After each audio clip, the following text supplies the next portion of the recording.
Hi, this is Johnny. I'm a global artist ambassador for FENIX360, and I'm blessed to be joined today by the poet and author Veronica. Hi, Veronica. How are you? I'm good. How are you? Oh, I'm great. It's great to see you. Thank you for joining me. And I'm looking forward, Veronica, to sharing some of your art, some of your poetry performance. So, okay, if we tune into that now? Yeah, please. Okay, excellent. All right, everyone, let's tune in now to the poet Veronica. I'm afraid. I'm afraid to be myself. I'm afraid of being too much. I'm afraid I'm not beautiful and there's nothing in me worth seeing except your own reflection, so let me love you. Let me love you like I can't love myself. Let me love your flaws like I can't love mine. Let me shower you with this gold I don't feel worthy of carrying in my hips. Let me smile at your fears so tame and sweet compared to mine until I feel your pain after you're gone, absorb your trauma, your family's trauma. Let me tie your pain around my neck, keeping one hand over my trachea and one hand over your heart as I carry us both into tomorrow.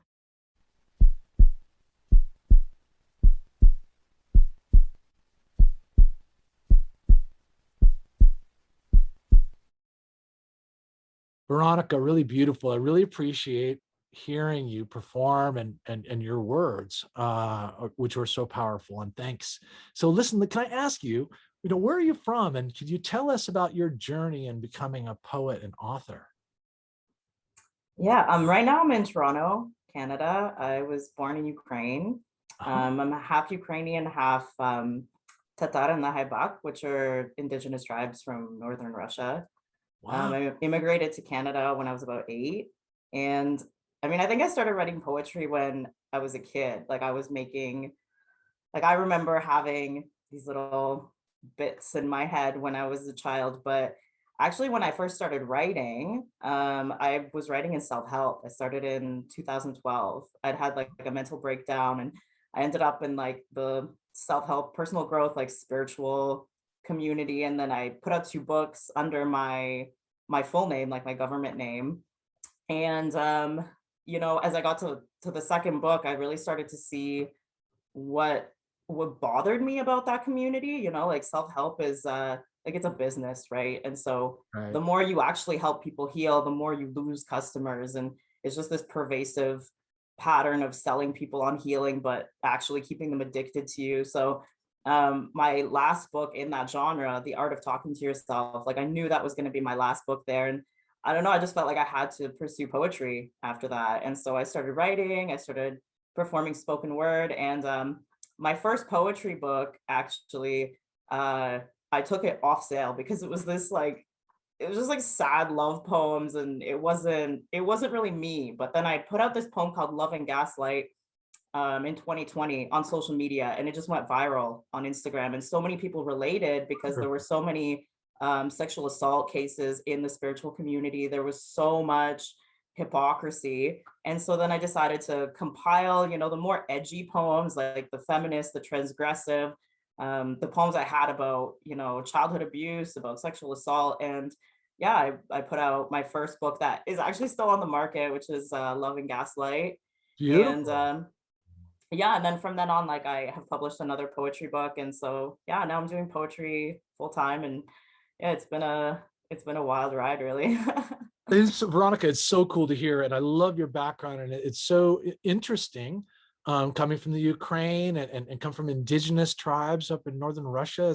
That's fascinating, and you got to think about like that lineage of your own heritage, in terms of how now you are this expansive creative artist, mind, heart, in the world, but coming from those roots.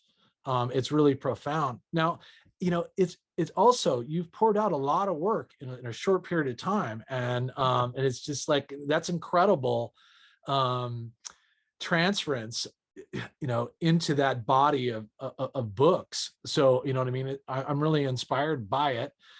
Speaking of which, what other kinds of authors or poets may have inspired you to actually help influence and create your own art? My Some of my favorite poets, like I love Irsa Dali Ward. She wrote a book called Bone, and I remember I found it was actually in my friend's bathroom.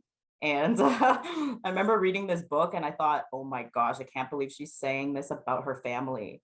Like she's being so honest about what her parents did and her just her relationship with her body and all these things that people don't usually talk about, right? And I thought, wow, if I could just write a book like this.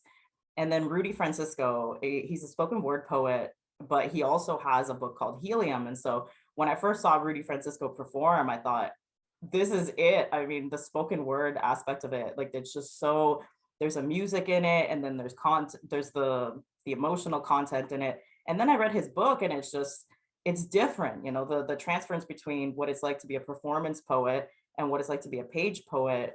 They've both inspired me so much. Like I look up to them both. Oh, I love it. And just when I hear you speak about them, I can feel kind of that love and admiration. And, Yeah. you know, and that is a current that basically is flowing through your work, you know, now, you know, because you mirror and that's really beautiful, those inspirations, but it's your unique kind of voice and signature frequency that's really showing up in everything you're creating. So that's really exciting, Veronika.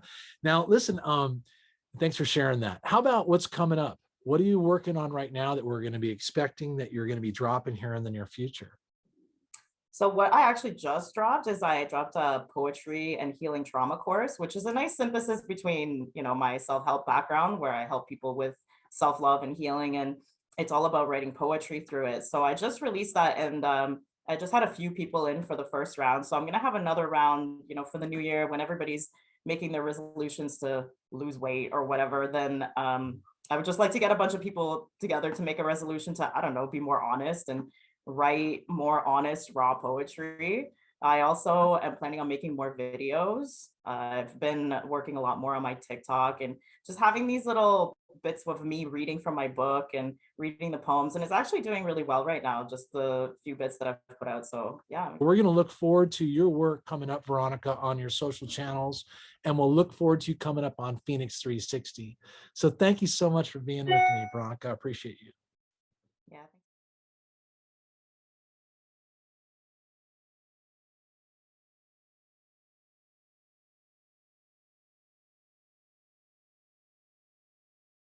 But maybe the sword I keep cutting myself trying to wield is meant for greater things than knighting the men who share my bed.